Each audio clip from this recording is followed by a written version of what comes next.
Good evening students. So today I am here with a new lecture और आज का मेरा लेक्चर है कुछ क्वेश्चंस के साथ।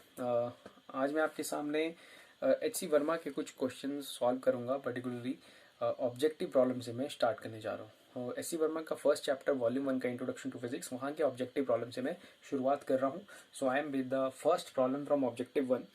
The problem is like that, this is very confusing problem when we come to solve this. ये क्या कह रहा है कि आपके पास चार ऑप्शन देके रखे हैं जिनमें अलग अलग फिजिकल क्वांटिटीज देके रखी हैं। कह रहा है which of the following sets do not enter in the list of fundamental quantities in any system of units, कि चारों में से कौन सा ऐसा सेट है जो फंडामेंटल क्वांटिटीज में आप जिसको लिस्ट नहीं कर सकते, उसको फंडामेंटल क्वांटिटीज में एंटर नहीं कर सकते। ओके, इसका आंसर है वैसे length, time and velocity, but हम हर एक ऑप्शन पे जाएंगे तभी आपको ज़्यादा समझ आ पाएगा। लाइक मैं चूज करता हूँ अपने फर्स्ट ऑप्शन को, जिसमें है लेंथ, जिसमें है मास और जिसमें है वेलोसिटी। क्या मैं तीनों को फंडामेंटल क्वांटिटीज मान सकता हूँ? मैं तीनों को फंडामेंटल क्वांटिटीज तब मान सकता हूँ जब तीनों को ड्राइव करने के लिए मुझे किसी दूसरे की जरूरत ना पड़े। मतलब फॉर एग्जाम्पल, अगर मुझे लेंथ को मैं फंडामेंटल क्वांटिटी मान रहा हूँ तो मुझे लेंथ को ड्राइव करने के लिए मास और वेलोसिटी का यूज नहीं करना है। ठीक है, because if these are the fundamental quantities means they do not depend on each other. Like length है तो मैंने कंसीडर किया length is a fundamental quantity. Second one, mass is a fundamental quantity. Now come to the velocity, मैं velocity को भी fundamental quantity consider कर रहा हूँ। अब ये बहुत इंपॉर्टेंट स्टेप है, अगर आप इसे समझ जाते हैं तो आपको फिर आगे सारे ऑप्शन समझ आ जाएंगे। लाइक मैंने वेलोसिटी को एक फंडामेंटल क्वांटिटी कंसीडर किया है, तो मैं लिख रहा हूँ वेलोसिटी का formula is equal to displacement upon time. अब देखिए ऑप्शन में जो है लेंथ को मैं ऑलरेडी फंडामेंटल क्वांटिटी मान चुका हूँ, तो यहाँ डिस्प्लेसमेंट है तो displacement is related to the length. So मैं वेलोसिटी को निकालने के लिए एक फंडामेंटल का यूज कर रहा हूँ। ओके, तो इस हिसाब से तो वेलोसिटी फंडामेंटल नहीं रहेगी, तो हम यहाँ पर क्या कहेंगे कि ये जो यहाँ पर टाइम है, ये जो टाइम है ये यहाँ पर एक ड्राइव क्वांटिटी है, it is not a fundamental quantity. So time का फॉर्मूला क्या बनेगा? टाइम का फॉर्मूला बनेगा डिस्प्लेसमेंट अपॉन वेलोसिटी। तो अब मैं ये कह रहा हूँ कि डिस्प्लेसमेंट मतलब कि लेंथ और वेलोसिटी ये दोनों ही फंडामेंटल क्वांटिटीज हैं, और वो जो टाइम है ये एक ड्राइव्ड क्वांटिटी है। सो इट मीन्स यहाँ पर मेरे वेलोसिटी का डिस्प्लेसमेंट पे कोई डिपेंडेंस नहीं हुआ, क्योंकि मैंने टाइम को यहाँ पर एक ड्राइव्ड क्वांटिटी बना दिया। So in that case I can choose these as the fundamental quantities, और इनको मैं फंडामेंटल क्वांटिटी के सेट में रख सकता हूँ। सिमिलरली मैं बाकी दो ऑप्शन पे जाता हूँ, फिर जो हमारा सही ऑप्शन है उस पर चलते हैं। Like length, time and mass, ये तो बिल्कुल क्लियर है। लेंथ निकालने के लिए टाइम की जरूरत नहीं पड़ेगी और मास निकालने के लिए भी टाइम के, तीनों को हम डायरेक्टली एक फंडामेंटल के सेट में रख सकते हैं। सेकंड, ये जो फोर्थ वन है ये बिल्कुल क्लियर है। और third one is mass, time, दोनों को मैंने फंडामेंटल मान लिया, इसको वेलोसिटी को भी फंडामेंटल बना लिया। तो वेलोसिटी का क्या फॉर्मूला होता है? वेलोसिटी का फॉर्मूला होता है डिस्प्लेसमेंट अपॉन टाइम। अगेन अब देखिए यहाँ पर मैं किसे ड्राइव मान रहा हूँ। मैंने कह दिया कि velocity is a fundamental quantity, time को मैं ऑलरेडी फंडामेंटल इस सेट में मान चुका हूँ। So time is also a fundamental quantity. तो यहाँ ड्राइव्ड क्वांटिटी कौन सी है? यहाँ ड्राइव्ड क्वांटिटी है डिस्प्लेसमेंट। सो डिस्प्लेसमेंट का फॉर्मूला बना velocity multiplied by time. Displacement का formula velocity multiplied by time. मैं ये कहना चाह रहा हूँ कि डिस्प्लेसमेंट निकालने के लिए मैंने दो फंडामेंटल्स का यूज किया जो कि है वेलोसिटी और टाइम। सो इस सेंस में मैं वेलोसिटी को एक फंडामेंटल क्वांटिटी की कैटेगरी में रख सकता हूँ।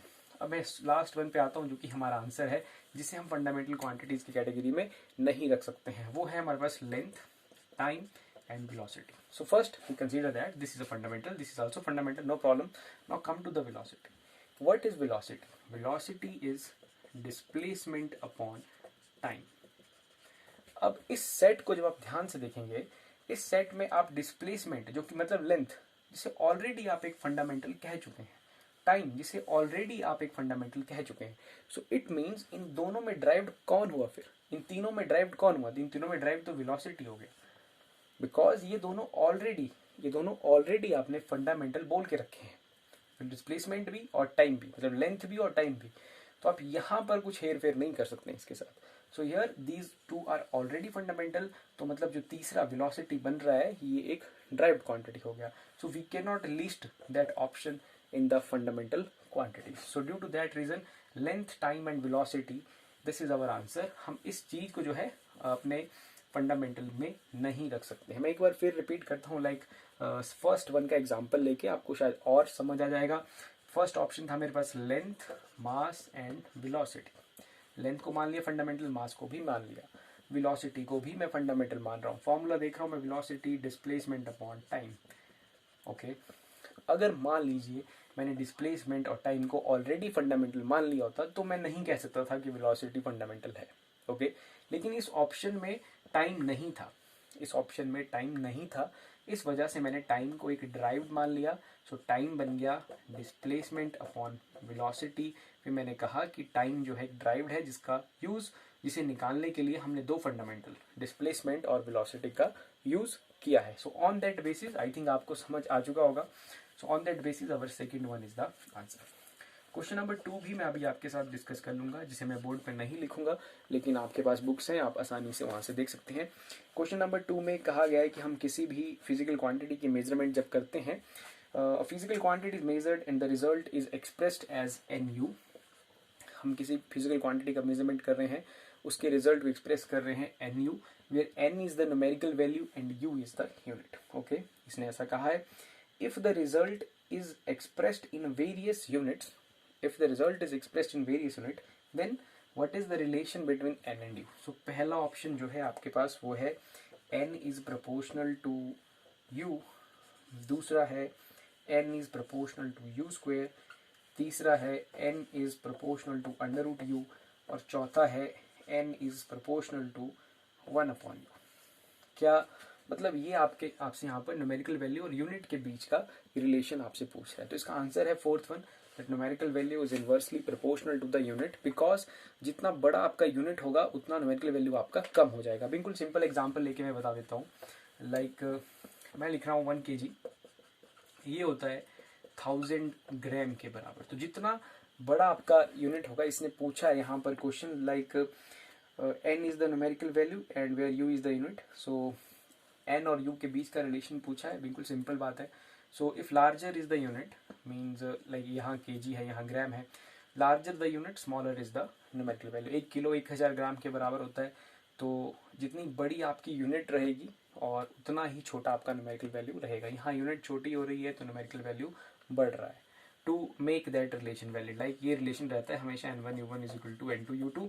सो अगर हम एक सिस्टम ऑफ यूनिट से दूसरे सिस्टम ऑफ यूनिट में कन्वर्ट करते हैं तो यूनिट के साइज पे डिपेंड करेगा, लाइक यूनिट बड़ा है या छोटा, like kg is greater than gram. So gram से kg में जाते वक्त न्यूमेरिकल वैल्यू बढ़ जाएगा। तो न्यूमेरिकल वैल्यू का u के साथ इनवर्स रिलेशन है।